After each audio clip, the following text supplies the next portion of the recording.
find such a love at our age. Whoever thought we could dance on a Welcome to Couples Therapy in 7 Words. I'm your co-host, Judy Alexander, and I'm here with my husband, Dr. Bruce Chalmer. Hello, Judy. Hello, viewers and listeners. And today's episode is America in Therapy, an interview with Phyllis Leavitt. And we just finished that interview. And of course, the title American Therapy is the title of her book. Really interesting book. I did read it, and it is all about the idea that much of what troubles us as a nation can be viewed through the lens of a mental health crisis. And so therefore suggests... we certainly are having a mental health crisis. One way to look at it. There are other ways too. Well, when you hear the statistics about depression is on the rise. Oh, absolutely. Loneliness, all these symptoms, I think she's right. I think we are in a mental health crisis right now. We are indeed. So check out that interview, and of course, we're always interested in feedback, so let us know what you think. Let's put in some plugs for our exciting developments around here. Okay. I'm still glowing from the relatively recent, when you see this, it will have been a couple of weeks, the release of my new book, Yes. Betrayal and Forgiveness. How to navigate the turmoil and learn to trust again. Yes, that is my brand new book that is out just very recently.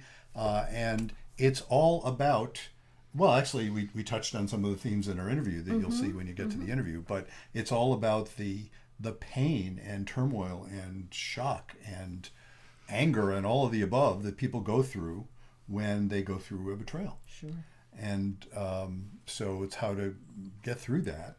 And you'll find in the book there are 12 couples, and it's I think I said this in our last episode. It's not a novel, but it has that element of, I want to follow these stories and see what happened. And it's compelling because if you've lived long enough, which is not to say that long, you don't even have to be that old. You don't have to be that old. You could be a kid, a teenager, in your 20s, 30s. There's got to be some betrayal in your life. Yep. Whether it's from a family member, a teacher, somebody at school, a friend, a business partner, whatever it is. There's somebody in your life that has either betrayed you or you have betrayed somebody. So. or both in some cases. Or both. Exactly. Yeah, and the betrayal, and I mentioned this in the book, and actually I'm starting to do some videos I'm putting on social media just talking about little aspects of this. Yeah. What makes it a betrayal? It's not just that you get hurt. Right. It's also that you get hurt by someone you never would have thought would have been the one to hurt you. Right. And the third thing that then hits you is now you have to question your own judgment. Right, because often it's somebody that you're very close with and that you've trusted, and that's what makes it a betrayal as opposed to, okay, he's just pissed me off or hurt me, or, I can get over that. But, when it's somebody that's close to you, it's not that easy. Yeah, a stranger can hurt you, but a betrayal has to come from someone you have some expectations of. And, reasonable expectations and of, a relationship with. Yeah, exactly. Yeah. So do check out that book. And of course, let's talk about what we have been referring to as our sponsor, good old Laria, who we've now identified. We've outed Laria. Good old Laria, yes, Laria Zilber, my alter ego, who wrote the Blue Tent Erotic Tales from the Bible. Yes, beautiful erotica. If you like erotica, or if you haven't tried erotica, this is a good one to start with. It is really beautiful. Share it with someone you love, or just read it by yourself. It's fun either way. And it is also deeply immersed in love of Torah. It comes from a Jewish perspective. Bible, Old Testament. And Bible in general. And it's not exclusively Jewish, but we happen to be Jewish, and Judy is we are both actually quite knowledgeable about Torah and such. So please check that out. So let's get to our interview, and we will see you on the other side. Our guest today is Phyllis Leavitt. Phyllis has been a psychotherapist for over 3 decades. After she got her training in counseling, she co-directed a sexual abuse treatment program in Santa Fe, New Mexico, and then went into private practice. In her work as a psychotherapist, Phyllis treated children, families, couples, and individual adults, often dealing with the effects of abuse and dysfunctional family dynamics. Phyllis is the author of 2 previous books, A Light in the Darkness and Into the Fire. Her latest book, is America in Therapy, a new approach to hope and healing for a nation in crisis. Phyllis, welcome to Couples Therapy in 7 Words. Well, thank you so much for having me here today. Well, we're delighted to have you. And we always like to start with our guests just by asking, how did you get into the work you do? Tell us something about your own journey into this.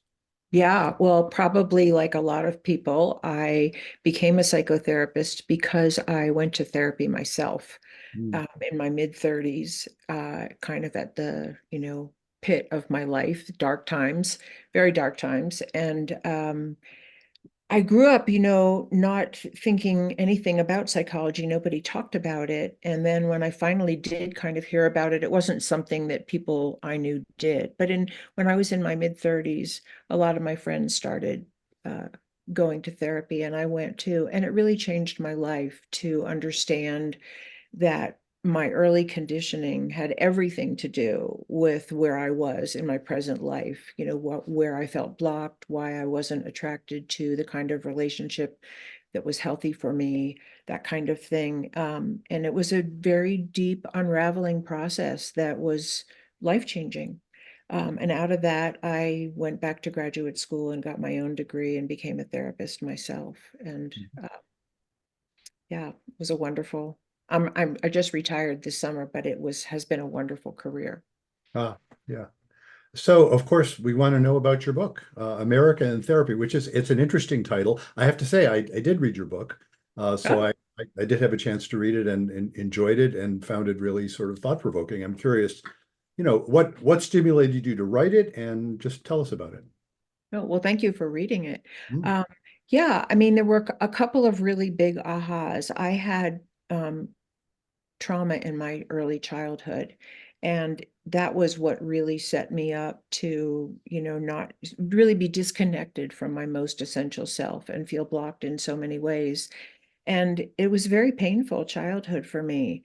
And, as I became a therapist and did my own work, I realized how many people there are in the world, that I wasn't alone at all, which is one of the after effects, I think, of abuse in childhood, is that you feel very alone in your own psyche.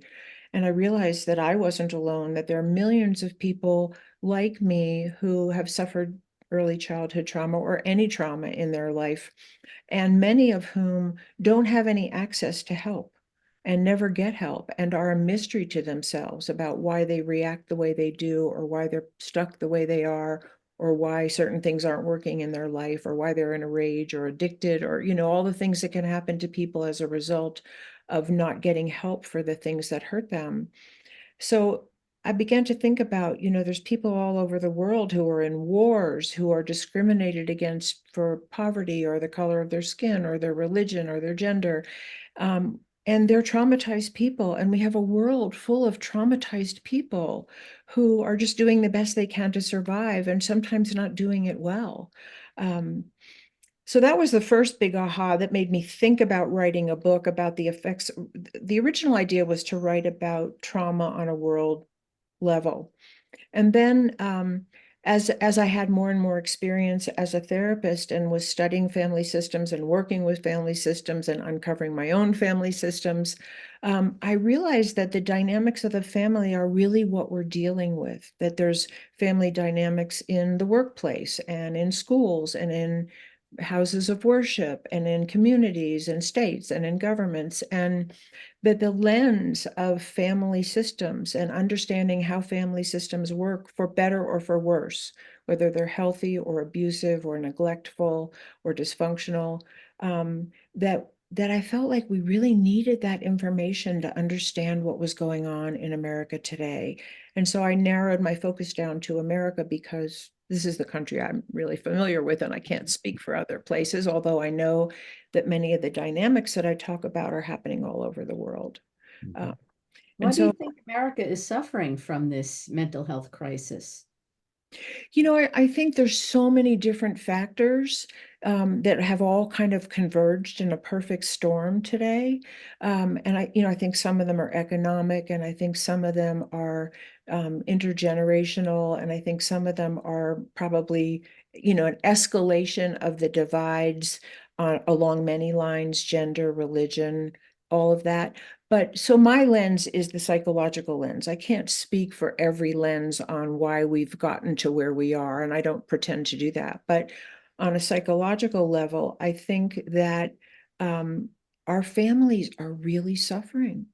My experience as a psychotherapist working with, average people, not a highly, not even a highly dysfunctional population, is that there's so much pain in people's lives that families are really stressed. For one thing, I think today there's, when I grew up, nobody I knew had a working mother. Mm. And today, I don't know hardly anybody where there aren't two working parents. And I think there's a lot less attention on children. I think social media and technology is fabulous for what it can do and not fabulous for how we're not understanding the best use of that for our mental health. Um, so I think that I just think the basic bottom line, which is our family structures, are not getting the attention and the resources and the focus that they really need to create healthy people, to create people who will come out of their families as, who have good skills for communication and conflict resolution and cooperation with other people and tolerance of diversity. I think and it's escalating so fast. And I think our culture has kind of run away with itself. And I think we need to put on some big brakes and look at what we're actually doing here. And is it good for us? Just like, certain foods taste really good and they're addictive, or they're so sweet, or they're so sugary, or they're so salty and we want more, but are they good for us? Mhm. And I think we have to look at that on a psychological level. And I think we have to look at it not only on the family level, but the national level and really the global level. Yeah, no, I was really curious as I read through, some of your ideas, and maybe you can talk about that. How do you turn that into something on the national level? When you're talking about a family, they will show up in our offices, perhaps not all, many won't, Right, but right, some will. right, And right. so we'll intervene in those ways that we know how to intervene. But what do you do on a more, on a global level, or even on a, community-wide level, and to say nothing of like a national level? Right. Well, I think one of the first places is education.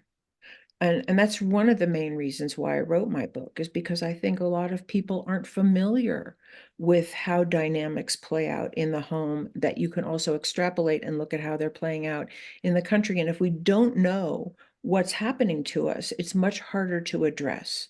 So one of the things that I talk about is that, we're sort of being conditioned to believe that we're suffering from these huge partisan and ideological divides, and that's, it's sort of like the battle between good and evil is what it's evolved into.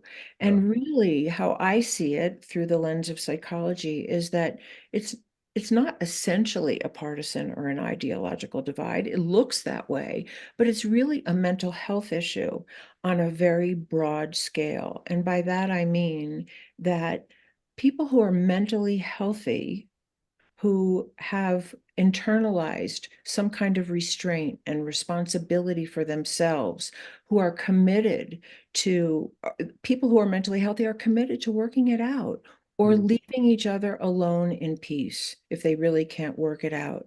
And so to me, that's a mental health issue. Conflict, I think, is inevitable. I Mhm. think disagreement about our values or what we want or how to do it is inevitable, and it's actually a good part of Yeah, being a it's human not a being. bug, it's a feature, right? It's Right, yeah, yeah. right. I'm We trying to need remember. lots of different opinions, but we don't know how to handle conflict. Yeah. And that is a mental health issue as far as I'm concerned. I forgot which New York Times columnist it was. This is a few months ago, was writing, it might have been David Brooks or it might have been Nicholas Kristof. Anyway, whoever it was talking about the big divide these days is less about, left versus right and more about extreme versus moderate. Right. That because you get extreme views on both sides where it turns ideological. I actually wrote about this in one of my previous books, that the tendency to take ideas which are generative and sort of open up things and turn them into ideologies which are closed, that's where things go awry. So that any even good ideas, when they turn into ideologies, become caricatures. You're describing, and it was interesting as you're describing it, because you're talking about that as a mental health issue, like that it can be addressed through a lens of mental Right, wellness, right? right, So right, I'm curious about what kinds of interventions, if you think of it in terms of mental health, right, like what right. helps? You said education is one. What else helps Well, on? educating the public is part of it because we can't advocate for mental health on higher levels of government, for instance, if we don't know what it is. Yeah. If we're conditioned to believe that good is fighting evil here and we're going to take sides and pull out guns if we need to, then we're going to have what we have. Mhm. And if we understand that when people get a chance to heal their own wounds and be loved and accepted for who they are and feel safe and be provided for, they don't want to do these things. They don't want to fight. They don't want to pull out a gun. They want to sit down and work it out and reconnect with other people. And one of the things, you as couples therapists know better than anybody, that the win-lose paradigm that we're suffering from kills relationships. Yeah. And so if it kills a relationship on an ordinary one-on-one level, it's killing relationship on a national level. And we need some way to, like one of the things that I propose, and you probably read all this if you read the book, what if we had trained facilitators in Congress that actually taught people how to communicate non-violently and with teaching people, showing people the value of that and what it would mean to actually take responsibility for yourself and your own actions instead of keeping on pointing the finger and expecting somebody else to change. These are all things we do with couples and families, right? Yeah.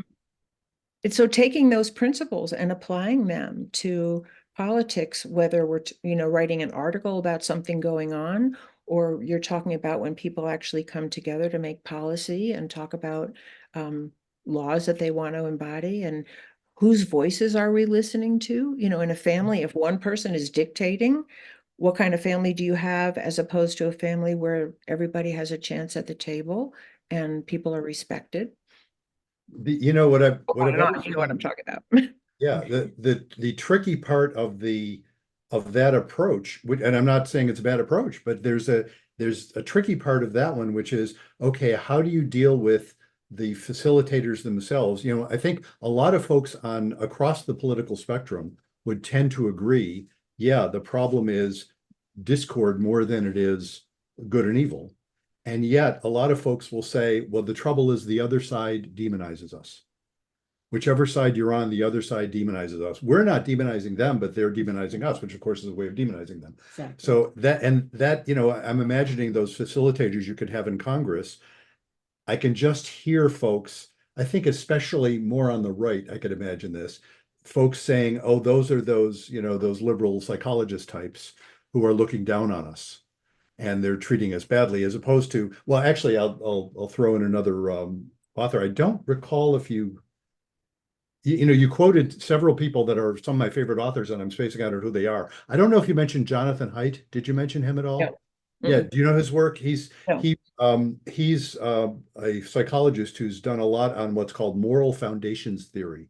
Oh, And I found one of his books from about 12, 14 years ago called The Righteous Mind, an incredible explanation of how it is we can have this polarization with all these people that aren't crazy, but look at everybody else as crazy.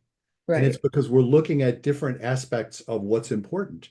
And there's actually way more overlap than we often think there is. But folks on the right will tend to look at authority as an important value, a respect for authority.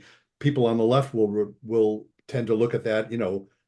Us old hippie types would have question authority bumper stickers. There's some differences about what's basically important, Right. that where a lot of the differences occur. There's also a lot of overlap in things like everybody wants people treated fairly. They may have different understandings of what fairly is. Anyway, I'm just curious, how do you handle that? Because, in reading your book, it was like, well, you're coming from a perspective that if someone on we sort of come more from the left than from the right in our, as, and we're actually, I'm the couples therapist, and Judy is actually a regular person. She's an educator. But that that phenomenon, among therapists, it tend the more the left perspective tends to be represented than the right. So I'm imagining folks on the right looking at that and saying, oh, this is somebody who's just disdaining anybody who disagrees. And yeah, how would you find people who could bridge that gap? Well, for one thing, I think that some of the extremism that we're seeing is a result of what I would call an addiction to power. And I think when people become addicted to power, which is part of an abuse family dynamic, that somebody has all the power, that they'll justify the part of that dynamic is to justify whatever you do. Mhm. And then there's a certain amount of brainwashing that goes along with that. So I think that's part of what's happening, is that there are many people who are not being exposed to a lot of different perspectives, and they're really being indoctrinated to believe that there is this good versus evil thing that you can, look in the Bible or whatever to justify, and there's no other perspective being brought to bear, when in fact, from my perspective as a therapist and through the lens of psychology as I have experienced it, it's our wounding that sets us up to have these very dysfunctional, abusive behaviors, justify abuse, feel entitled to abuse, might versus right, good and evil, all of that. These are when people heal, get a chance to heal what's happened to them that's hurt them from other people, where they weren't safe, or they weren't heard, or they weren't provided for, or they were excluded. When they have a chance to heal, they don't perpetrate those kinds of extremes. I've never seen that happen in all the years I've been a therapist, and I've worked with people who have suffered terrible abuse and neglect. And when they've had a chance to be heard and be seen for their essence and work through some of the worst effects of what's happened to them, they become more loving, compassionate people who are more relational. And and so I think it's a multi-pronged approach. I think we have to start at the individual level, and we have to address the collective all at once. Mhm. How do you do that? I mean, people that come for therapy are obviously seeking, they want to get better, but there are an Right. awful lot of people out there that are in pain, are in trouble, and don't want to go for therapy. So how do you reach those people? Right.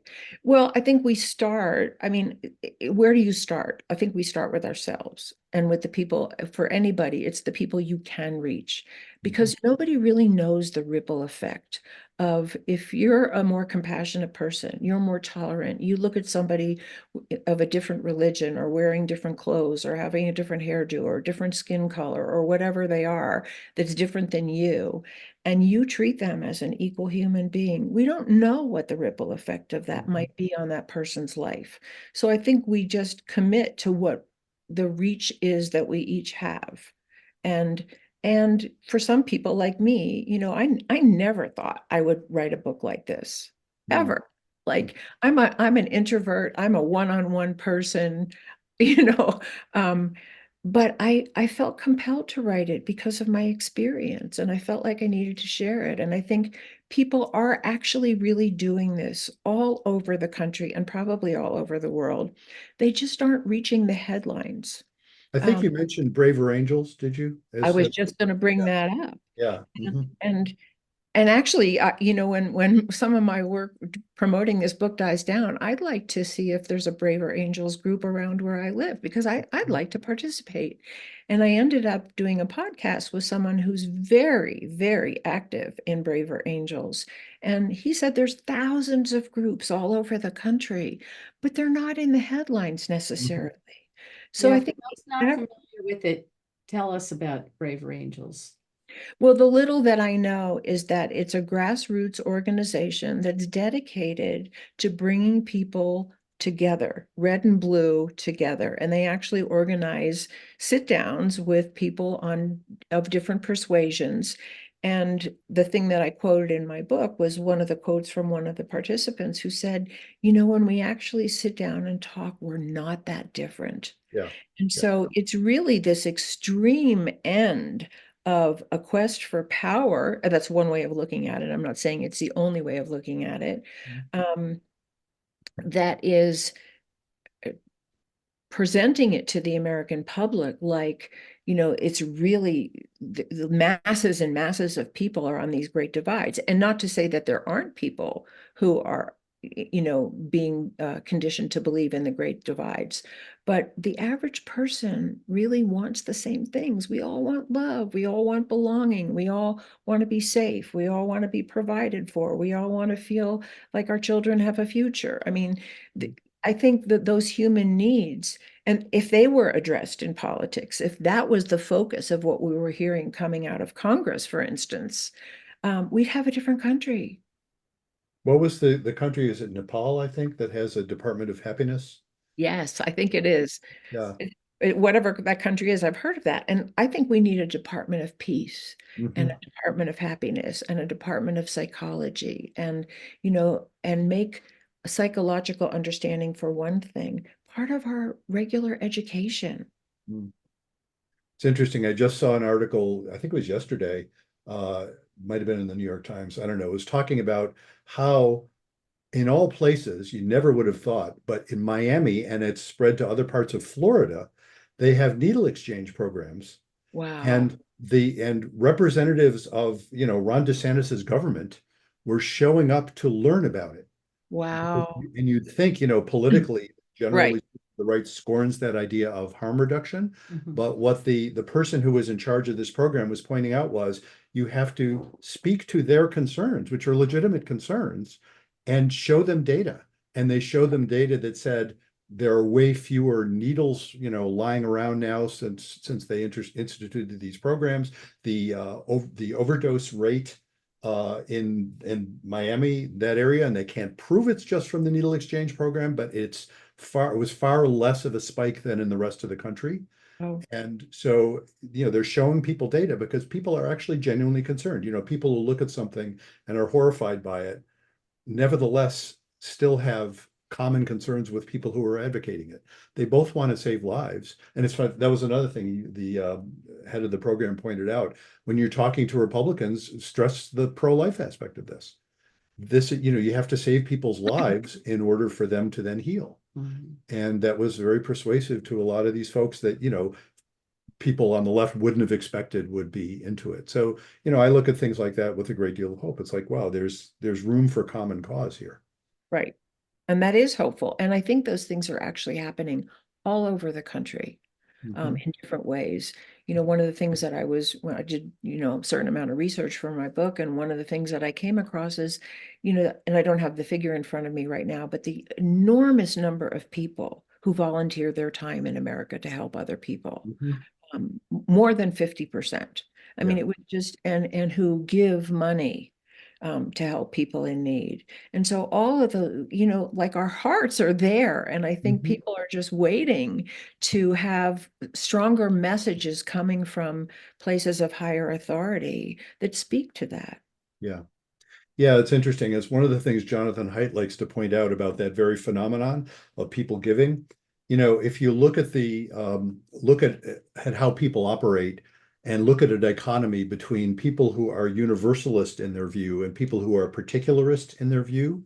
And of course, we're Jewish. I don't know from your last name if that I'll bet Yeah, you are too. I Yes, am. thought so. And in reading the book, you had some mention of like folks from Eastern Europe. I thought, oh yeah, my Judar was flashing. Right. Um, and that phenomenon of being Jewish is a lot about that balance between being particularist and being universalist, because we Mhm. don't claim, even religious Jews don't claim that everybody should be Jewish. It's very different from many anyway, religious Christians who say, no, ours is the right way, and our job is to get everybody to be like us. Well, we don't say that. And what Haidt points out is that folks who have a particularist participation, like members of particular churches, tend to be more generous in all of the various measures of giving, volunteering their time, giving money, even to people outside their in-group, than people who have a universalist perspective. It's like, no, no, I'm not part of any particular religion or particular group. I love everybody.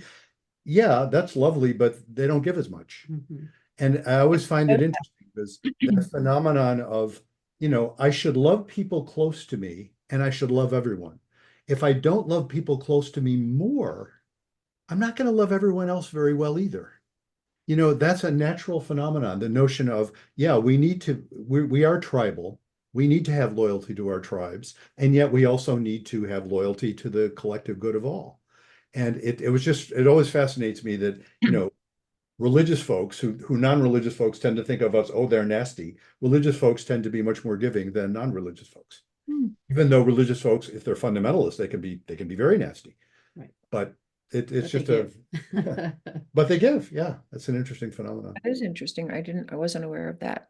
Yeah. Uh, but one of the things that I think we're facing that we've never really faced, until maybe the last 100 years, is that we have the capacity to destroy life as we know it if Mm. we allow our addiction to power and our need to dominate others to get our own needs met and to victimize other people and justify it by considering them inferior or unworthy or lazy or whatever we do. Um, that we're really in danger of the whole boat sinking. And Mhm. I think that's part of what, in a family, in one family, if we look at one dysfunctional family, we know that people will carry their dysfunction out of that family if they don't have a chance to heal and have, love and belonging and safety and all the things that we're talking about. Um, and I think we need to know that as a human race and as Americans. And I think that's really where we stand. And that was part of the reason why I wrote this book, because I think we're at a very pivotal place in the evolution of humanity. And really, how I think about it is if I'm on a boat that's sinking and I don't know how to swim, if you grab my hand and you're Black or you're Muslim or you're trans or you're whatever, I'm not going to care Mm. Yeah. because I'm just going to want that hand to pull me out of the Yeah. water. We I think, we're all in it together. It is an interesting one of the things, so much of human behavior isn't all that new, but one right, of the things that is new is that we have power now to do things to destroy the whole that no right. one tribe ever had. That's right. So a tribe, it could work in sort of a grand view of the whole human species. It could work to have tribes that would go conquer and exterminate other tribes. That no longer works because if Exactly. you try and exterminate another tribe, you're potentially exterminating the entire earth. Yeah. And so, yeah, we are in new territory. One of the things I liked about your book that you often pointed out, and this is with respect to that notion of we're all a family, that in a family that's working at all, you don't just let one kid starve. Right. You You know, don't. you support everybody, even if they have, needs that are different from some of the other ones. You make sure that everybody's at least got the basics. Right. And that is not how we've been functioning as a human family. Right. And we're suffering the aftermath of that because just like in a family, if one child is abused or neglected or thrown out, most likely, not every, there's no one size fits all, but most likely that person is going to have a really rough time. And Mm. they're either going to act in some way, or they're going to act out, or both. Mhm. And I think that's what we're seeing massively in our country and all over the world, that people who are being targeted and abused and neglected and deprived and being seen as unworthy and judged just for, some very common denominator that they share are suffering. And I think one of the tips of that iceberg is all these mass shootings, that Mhm. there Yeah. that there are people who are so injured. They're so deprived of love and belonging and safety, and they're so enraged and they're so in pain that they've really lost their connection to their own humanity. Mhm. And I feel like that is our country's obligation, as well as a community and a family obligation, to look at and not blame people for their symptoms, even if they're horrendous, but Mhm. for us to commit to really trying to understand what set them up to be that way. Yeah. Yeah, that attitude that you're describing, I think, I use the word faith for that actually, because it says, okay, we're all valid, even when we do horrible things. I'm not discounting the role of moral judgment. It's got to be there. I'm also noting exactly as you're saying, wow, when somebody is, we're acting out of whatever forces are happening at the time. And if we understand those better rather than simply condemning them, we've got a much better shot at helping people not have to do things like mass shootings. I mean, absolutely. And this is one of the reasons why I think psychology is such a missing piece. in the conversation and in our common knowledge. Because, when I first was a therapist, I worked a lot with children. Mm. And almost every child I saw for therapy was symptomatic, whether they were wetting the bed or hitting other children or failing to thrive in school or isolating. Um, they were almost, I would say 99% of those children were suffering from a conflict in their home. It wasn't, they were the symptom bearer of the discord. And usually it was between the parents, and often it was a really conflictual divorce. Mhm. And they were the symptom bearer for the pain in the family. And they were the one that got brought to therapy. They were the one who had the most overt symptom that showed in Yeah. public, right? And I think we have to look at the most dysfunctional and symptomatic people in society the same way. They are the symptom bearers for the ills of a society as well as their families. And that puts a whole other lens on. Are we just looking to punish people and lock them up? Or do we really want to get to the causes? Mm. Yeah. Or both? Well, how can people get in touch with you, and how can they find your book? And what should we put in the what link should we put in the session notes for you? Well, I'm on all the social media, most of them, LinkedIn and Facebook and Instagram and Twitter, and I have a lot of videos on YouTube. And my website is my name. It's www.phyllisleavitt.com. And I have blogs on there, and I have lots of interviews on there, and I have information about my book. And you can contact me through my website. You can also just write to me at phyllis@phyllisleavitt.com. And I'm happy to talk with anyone and share more. And I have a free PDF on my website if you sign in for my newsletter. And it's based on one of the chapters in my book, which is about the 6 elements of repair after conflict in relationship, because I think we're so lacking in how do we come back after we've had a big disagreement? How do we reconnect? Because that's also part of what's missing from, I think, the largest political agendas. Like, do we Mhm. repair this, or do we just keep fighting until I beat you? It's parenthetically, I'm in about an hour from when we're doing this recording. I'm going to be interviewed by our local CBS affiliate about my book. And one of the things that they might be asking me about, they seemed interested in this, is how can I apply the very ideas you're just describing, that notion of repair Yeah, because in I a think broader it's too context. easy to cancel people. Exactly, yeah. Right, And right. I'm talking about betrayal and forgiveness in the context of lots of sorts of relationships, be they partners or other kinds of relationships. How can one apply that more broadly? Very similar to what you're talking about, actually.